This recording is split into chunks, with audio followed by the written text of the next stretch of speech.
Hello दोस्तों, नमस्कार। SM किसी चैनल में मैं आप सभी लोगों का दिल से बहुत बहुत स्वागत करता हूं। अगर आपने पहली बार विजिट किया है जरूर चैनल को सब्सक्राइब कर लेना, साथ में बेल आइकन को हिट करके ऑल जरूर सेलेक्ट कर लेना। उसी के साथ साथ फ्री स्टॉक मार्केट क्लासेस इस चैनल को भी चाहो तो फॉलो कर सकते हो, सब्सक्राइब कर सकते हो। यहाँ पर भी बेल आइकन को हिट करके ऑल जरूर सेलेक्ट करके रख लेना। इस चैनल का लिंक आपको ऊपर आई बटन पे या फिर नीचे डिस्क्रिप्शन में मिल जाएगा। उसी के साथ साथ आज के दिन के जितने भी इंपॉर्टेंट वीडियोज है सभी के लिंक आपको नीचे डिस्क्रिप्शन में दिए हैं, आप चाहो तो इनको भी कवर कर सकते हो। तो चले दोस्तों, फिलहाल इस वीडियो को स्टार्ट कर लेते हैं। सर से अब हम लोग आ चुके हैं बिल्कुल हमारे नॉर्मल स्क्रीन के ऊपर। एंड दोस्तों यहाँ पे हम लोग बात करने वाले हैं अगेन केमिकल सेक्टर के बारे में। यस, इसके पहले भी मैंने एक वीडियो बनाया था केमिकल सेक्टर से ही रिलेटेड, कि केमिकल सेक्टर में एक बहुत बड़ी अपॉर्चुनिटी आने वाली है। एंड इसके चलते ओवरऑल इंटायर सेक्टर में 7,000 करोड़ का कैपेक्स किया था। अभी कैपेक्स क्या होता है ये ऑलरेडी मैं आपको बता चुका हूँ, कि खुद के ही कंपनी की क्षमता वो बढ़ा लेते हैं ताकि जब बड़े कॉन्ट्रैक्ट्स आए तब वो प्रिपेयर रहे, राइट। तो इसी को कैपेक्स यहाँ पे बोला जाता है, मतलब एक अनुमान रहता है कि इनको बहुत बड़ा बिजनेस मिलने वाला है। सो यहाँ पे भी हम लोग इसी वीडियो में केमिकल सेक्टर की बात करने वाले, बट केमिकल ही एक बहुत बड़ी वास्ट इंडस्ट्री है। सो यहाँ पे हम लोग जिस केमिकल की बात करने वाले हैं वो है दोस्तों एग्रो केमिकल। यस, एग्रीकल्चर से रिलेटेड जिनका डायरेक्टली ना इनडायरेक्टली योगदान देखने को मिल जाता है, ऐसे जो केमिकल्स होते हैं उसको हम लोग एग्रो केमिकल्स बोलते हैं। एंड एग्रो केमिकल्स में भी दोस्तों बहुत बड़ी अपॉर्चुनिटी यहाँ पे आने वाली है। एंड इसी के चलते अगर मैं बात करूँ तो इस सेक्टर में भी 6 से 6,500 करोड़ का कैपेक्स हम लोग को देखने को यहाँ पे मिल रहा है। सो आप अंदाज़ा लगा सकते हो कि इतना बड़ा कैपेक्स यहाँ पे कंपनीज की ओर से किया जा रहा है। मतलब कुछ तो बात है आने वाले समय में। आने वाला समय मतलब मैं कल परसों की बात नहीं कर रहा हूँ दोस्तों, 2023 अभी स्टार्ट होने वाला है। 2024 की बात करूँ तो आने वाले 2 साल में यहाँ पे एक बहुत बड़ी अपॉर्चुनिटी एग्रो केमिकल्स में भी हम लोग को आते हुए देखने को मिलने वाली है। एंड इसी से रिलेटेड एक दमदार रिपोर्ट हम लोग को क्रिसिल के ओर से जारी होते हुए देखने को मिल चुकी है। आप देख सकते हैं agro chemical sector to grow around 15 to 17% due to strong demand. So ये डिमांड कहाँ पे है दोस्तों, हम लोग को ऑल ओवर दी ग्लोब देखने को मिल रहा है। इसका अर्थ यह है दोस्तों कि इंडियन कंपनीज यहाँ पे एक्सपोर्ट करने से रिलेटेड पूरी तरीके से प्रिपरेशन यहाँ पे उनकी चल रही है। एंड इसी अपॉर्चुनिटी को ग्रैब करने के लिए कंपनी को क्या करना पड़ेगा, यस, कैपेक्स करना पड़ेगा। तो इसी के चलते ये क्रिसिल की रिपोर्ट हम लोग को देखने को मिल रही है। अगर आप एग्रो केमिकल में इंटरेस्टेड हो तो ज़रूर आप इस रिपोर्ट को पढ़ लेना। इस रिपोर्ट के कुछ इंपॉर्टेंट हाईलाइटेड पॉइंट्स मैं आपके सामने रखना चाहूँगा। इंटायर रिपोर्ट पढ़ते पढ़ते तो 1 घंटा यहाँ पे चला जाएगा, बट जितने इंपॉर्टेंट पॉइंट्स है चलिए मैं उनको यहाँ पे हाईलाइट करवा देता हूँ। तो दोस्तों जो पहला पैराग्राफ है यही इतना बड़ा दमदार पैराग्राफ है, जिसमें ही हम लोग कह सकते हैं कि 20 to 30% रिपोर्ट का मेन क्रक्स इसी में आ जाता है। According to the rating agency CRISIL, revenue will increase by 10 to 12% next fiscal year as India continues to benefit from China plus one strategy of a global players, and की opportunity हम लोग को raise होते हुए देखने को मिलने वाली है, बिकॉज यहाँ पे जो कंपनीज के जो पेटेंट्स है वो हम लोग को एक्सपायर होते हुए देखने को यहाँ पे मिलने वाले हैं। सो इतनी बड़ी अपॉर्चुनिटी यहाँ पे क्रिएट होने वाली। चाइना प्लस वन के चलते ऑलरेडी केमिकल इंडस्ट्री में हम लोग को धमाका देखने को मिला है। एंड यही धमाका अभी एग्रो केमिकल वाली कंपनियाँ भी इसका फ़ायदा उठाने वाली है। मतलब क्या है कि चाइना के ओर से हम लोग को जो चीज़ें यहाँ पे एग्जिट होते हुए देखने को मिलेगी, तो उसका फ़ायदा जो ग्लोबल प्लेयर्स है वो एज ए इंडियन मार्केट की ओर फोकस करेंगे। एंड इंडियन मार्केट के प्लेयर अभी क्या कर रहे हैं कि अगर ग्लोबल प्लेयर हमारे इधर फोकस करने जा रहे हैं वो हमें पूछेंगे, तो हम लोग भी प्रिपेयर रहने चाहिए ना। तो इसलिए कंपनीज अपनी कैपेसिटी बढ़ाने के लिए कैपेक्स यहाँ पे कर सकते हैं। एंड जैसे मैंने आपको बताया कि बहुत सारे कंपनीज के हम लोगों को यहाँ पे पेटेंट्स भी खत्म होते हुए देखने को मिलने वाले। तो इंडिया पूरी तरीके से इस अपॉर्चुनिटी को ग्रैब करने की कोशिश करेगा। अभी ये कितने पेटेंट्स की इसकी वैल्यू क्या है, कितना ये गोइंग ऑफ होने वाला है, वो भी इस रिपोर्ट में यहाँ पे बताया है। सो दोस्तों इस पैराग्राफ को आप यहाँ पे पढ़ सकते हो, जहाँ पे बताया जा चुका है कि एक्सपोर्ट से अगर हम लोग बात करें, एक्सपोर्ट रेवेन्यू से लगभग 18 से 20% आने वाले फिस्कल में यहाँ पे कंपनियाँ इस अपॉर्चुनिटी को ग्रैब यहाँ पे कर सकती है। ये सारा पॉइंट फिलहाल तो यहाँ पे बताया जा रहा है। जैसे मैंने आपको बताया कि चाइना से रिलेटेड डिपेंडेंसी अभी कंपनीज़ को यहाँ पे कम, मतलब बाकी कंपनीज़ को कम करना है।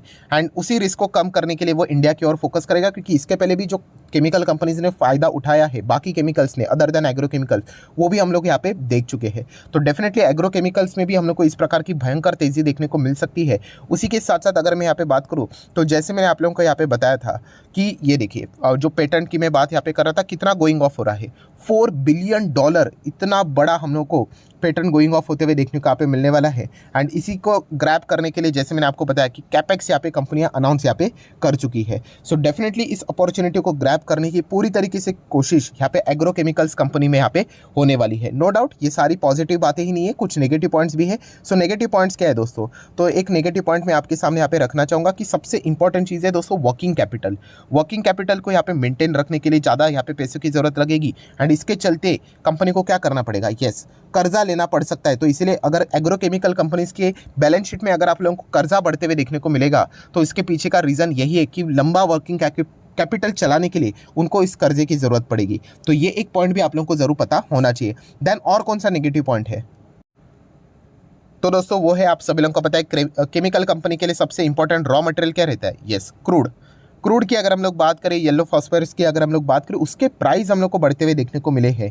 एंड कितने से बढ़े, 40-45% से अगर बढ़ते हुए देखने को मिलेंगे तो अल्टीमेटली इन कंपनीज का जो मार्जिन्स है वो हम लोग को कॉन्ट्रैक्ट होते हुए देखने को यहाँ पे मिल जाएंगे, राइट। तो ये एक मतलब चैलेंजिंग पार्ट है इन कंपनीज के लिए। एंड इसी के तहत आप क्या कर सकते हो, क्रूड ऑयल को खास करके फोकस में रख सकते हो। अगर क्रूड ऑयल बहुत ज़्यादा बढ़ जाता है, 3 डिजिट में अगर आ जाता है तो बहुत ज़्यादा दिक्कतें इन कंपनीज के प्लानिंग के ऊपर यहाँ पे आ सकता है। बट जैसे कि आपको पता है कि क्रूड बढ़ेगा नहीं बढ़ेगा ये किसी के हाथ में नहीं रहता, ये जियोपॉलिटिकल चीज़ें हैं। एंड इसी के चलते कंपनीज अपने अपॉर्चुनिटी को लूज़ यहाँ पे नहीं कर सकती। एंड इसीलिए इतने बड़े रिस्क में भी बहुत सारे कंपनीज ने यहाँ पे कैपेक्स किया है, जिसका अगर हम लोग टोटल एस्टिमेशन लगा दिए तो 6 से 6.5 हज़ार करोड़ के पार हम लोग को जाते हुए देखने को मिल रहा है। एंड वो भी कैपेक्स को एक झटके में नहीं हो रहा है, आने वाले जो नेक्स्ट 2 फिस्कल्स है उसमें हम लोग को ये सारी चीज़ें होते हुए देखने को यहाँ पे मिलने वाली है। सो ओवरऑल जितनी भी इंपॉर्टेंट बातें थी, जैसे मैंने आप लोगों को बताया, ये रिपोर्ट बहुत बड़ी है। तो आपको क्या समझ में आ गया कि एग्रोकेमिकल सेक्टर में एक बहुत ही अच्छी खासी अपॉर्चुनिटी देखने को मिलने वाली है। एग्रोकेमिकल से रिलेटेड स्टॉक्स आप अपने ज़रूर रडार के ऊपर रखना। नो डाउट कंपनी के जो बैलेंस शीट है उसमें लोन आपको बढ़ते हुए देखने को मिलेगा, just because of working capital को फुलफिलमेंट करना पड़ेगा, लंबा चलाना पड़ेगा इसके लिए।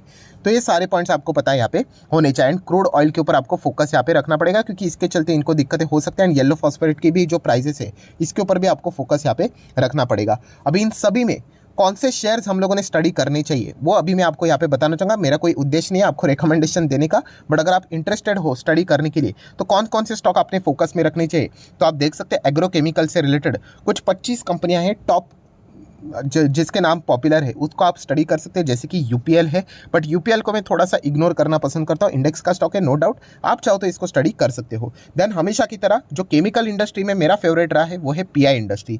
बहुत ही अच्छी कंपनी है, बहुत ही शानदार कंपनी है। आप चाहो तो पीआई इंडस्ट्री को डिटेल में भी स्टडी कर सकते हो। 5-5 साल में इस कंपनी ने 250% से भी ज़्यादा के रिटर्न दिए हैं। और ये सिर्फ रिटर्न की बात नहीं है, ये कंपनी जब बहुत ही लोअर लेवल पर चल रही तभी मैंने आपको बताया था कि एग्रोकेमिकल में ये कंपनी हमेशा एक बहुत ही अच्छा लीडर हम लोग को देखने को यहाँ पे मिला है। देन अगर आप चाहो तो सुमितोमो केमिकल को भी अपने रडार के ऊपर रख सकते हैं। हालांकि सरकार ने बीच में एक बहुत ही मतलब डेंजरस केमिकल था उसको यहाँ पे बैन किया था, जिसके चलते Sumitomo chemical and बैयर crop science को अच्छा खासा फटका लगा था। तो वो एक पॉइंट आप लोगों ने जरूर कंसिडर करना चाहिए कि इनके रेवेन्यू में वो केमिकल कितना अच्छा खासा कंट्रीब्यूशन दे रहा था या नहीं दे रहा था। देन आप चाहो तो रैलिस इंडिया को जस्ट स्टडी पर्पस के लिए रख सकते हैं। टाटा ग्रुप की कंपनी, टाटा ग्रुप की कंपनी इसका अर्थ ये नहीं कि ब्लाइंडली जाके निवेश करो करके।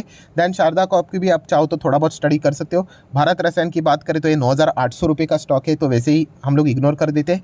देन बेस्ट एग्रो लाइफ, ये जो कंपनी दोस्तों आप चाहो तो इसको भी स्टडी कर सकते हैं। 15 के पी मल्टीपल्स पे फिलहाल तो ये ट्रेड करते हुए देखने को मिल रहा है। बट येस, ये जो कंपनी है वो एक स्मॉल कैप कंपनी है, तो इसमें रिस्क बहुत ज़्यादा रहेगा। बट येस, स्टडी करने के लिए इस कंपनी को आप जरूर कंसिडर करना, कोई ऐसी वैसी कंपनी नहीं है। नेक्स्ट अगर हम लोग यहाँ पे बात करेंगे, थोड़ा सा और नीचे यहाँ पे जाते हैं तो अभी लिस्ट तो बहुत लंबी है। आप चाहो तो IPL को भी स्टडी कर सकते हो, इंडियन पेस्टिसाइड की यहाँ पे मैं बात कर रहा हूँ। मेगामी ऑर्गेनिक आप चाहो तो इसको भी स्टडी यहाँ पे कर सकते हो। देन हेराम्बा इंडस्ट्रीज़ की बात करें तो ये भी आप लोगों के रडार के ऊपर जरूर रहना चाहिए।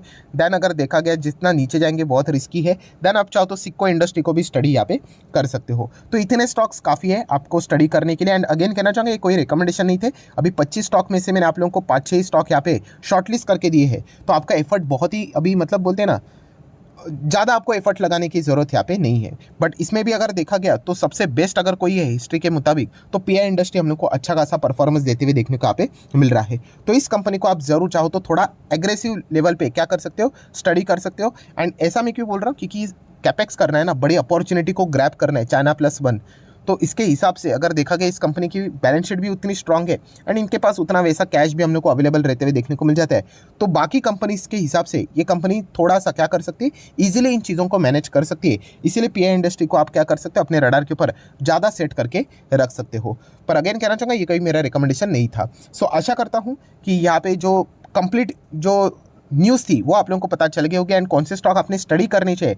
ये अगर वीडियो आपको अच्छा लगा होगा तो आप चाहो तो इसको लाइक कर सकते हो। एंड डिमैट अकाउंट अगर आपने अभी तक ओपन नहीं किया तो लिंक नीचे डिस्क्रिप्शन में 25 वीडियो की लिस्ट मेरे साइड से आप लोगों को बिल्कुल फ्री ऑफ कॉस्ट मिल जाएगी। आपका नाम, कौन सा अकाउंट आपने लिंक के थ्रू ओपन किया, प्रॉपर्ली मुझे कमेंट सेक्शन में मेंशन कर देना। तो हफ्ते भर के अंदर अंदर ये 25 वीडियो की लिस्ट बिल्कुल फ्री ऑफ कॉस्ट आपको प्रोवाइड कर दी जाएगी, ताकि आप स्टॉक मार्केट को बिल्कुल फ्री ऑफ कॉस्ट सीख सको। So that's it, thank you very much दोस्तों। We will be meeting our next video. तब तक के लिए बाय बाय।